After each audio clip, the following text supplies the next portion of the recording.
ERi-TV news broadcast crew and I, Delayed Sahaya, are now ready for your daily news briefing at 10:30 local time. First, let us catch up with the major headlines.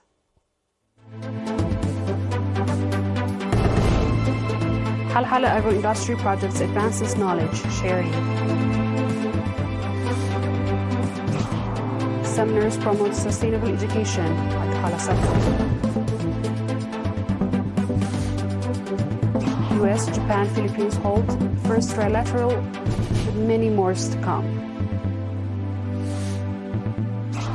Russia sends military trainees air defense system to Niger, media reported. On our local news, the Halal agro-industry project under the sponsorship of the Livestock and Crops Corporation is making significant contribution to exchange of the knowledge and experience with newly assigned college graduates.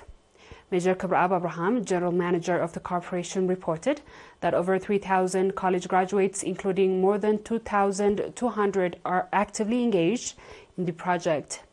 He noted that their involvement through one-to-one theoretical and practical training is significantly contributing to the project's development.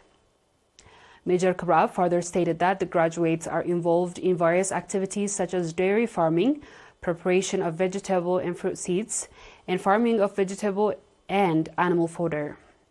They also participate in the installation of water pipelines, playing a vital role in the project's expansion and improvement.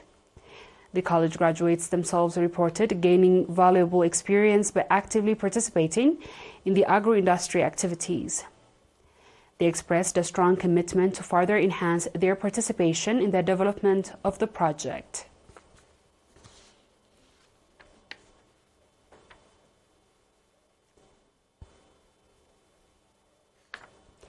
A seminar aimed at establishing a sustainable teaching and learning process was held in Ad-Dukhala for 500 teachers from kindergarten through secondary school. Mr. Tasfai Sabatu, head of the education office in the subzone, emphasized the critical role of teachers' effectiveness and preparedness, as well as community involvement in enhancing the quality of education. He highlighted the significance of the early childhood education in kindergarten for raising educational standards. Furthermore, Mr. Tasfai discussed the necessities of creating programs that enable teachers to upgrade their skills, which is essential for improving educational quality. He committed to implementing projects to address the shortcomings of schools. Mr. Tedros Waldahaimanot, head of the finance and administration at the branch office, emphasized the importance of teachers' dedication to initiatives that enhance educational quality. And he urged teachers to fulfill the responsibilities entrusted to them and encouraged communities' efforts to find solutions during the teaching and learning process.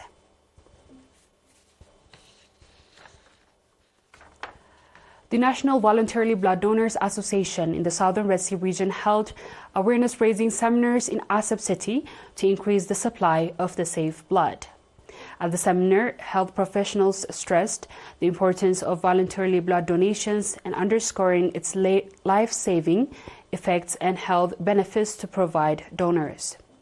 Mr. Osman Abdul Qadir, head of the branch association, acknowledged the efforts made by the branch and announced plans to organize similar seminars in other subzones. He urged all stakeholders to actively contribute to the success of the initiative. The participants expressed readiness to boost voluntary blood donations with the view to save lives with their renewable blood and urged for sustainability of the seminar aimed at developing the understanding of the public.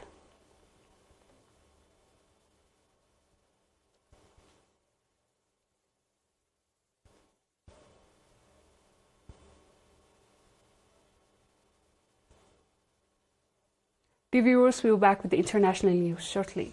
Stay tuned.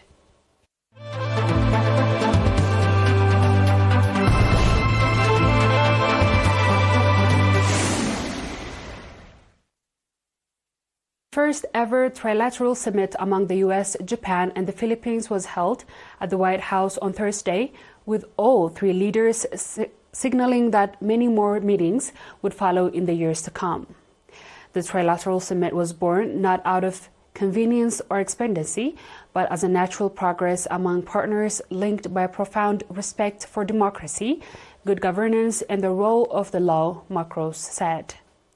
Head of the summit, senior U.S. officials made clear to reporters that the meeting is a direct response to China's pressure in the South China Sea and its intent to send a crystal clear message of the unity. Tensions are rising in the South China Sea, with China's intensifying the shooting of water cannons to block Philippine supply ships from delivering daily necessities to the military outpost that marks Manila's territorial claims. In a recent engagement, 3 Filipino soldiers were injured and Philippine maritime vessel was damaged. The incident that has pushed Marcos firmly into the Western camp.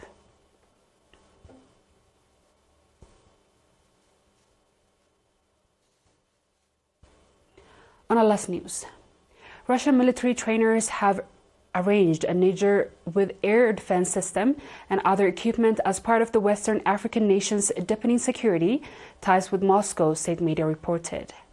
Niger's military government agreed on January to step up military cooperation with Russia after expelling French forces that are helping fighters armed rebellion in several Sahel nations.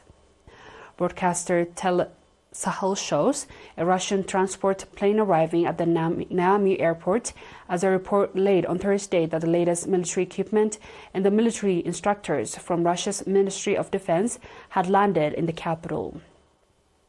State-run radio television Du Niger said on Facebook page that 100 Russian military instructors had arrived in Niamey. There was no immediate comment of the Russian, which has been seeking to boost its influence in Africa, promoting itself as a friendly country without a colonial background on the continent.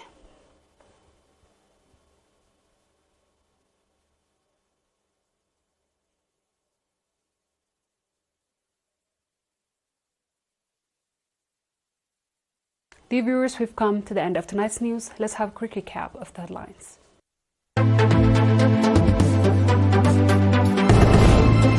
Halal agro-industry project advances knowledge sharing.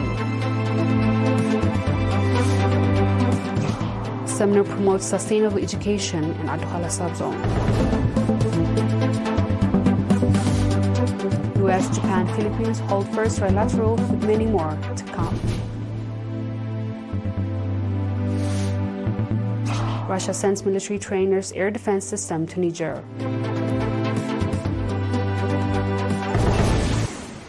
That is all our local and international news. Dear viewers, thanks for watching and have a good night.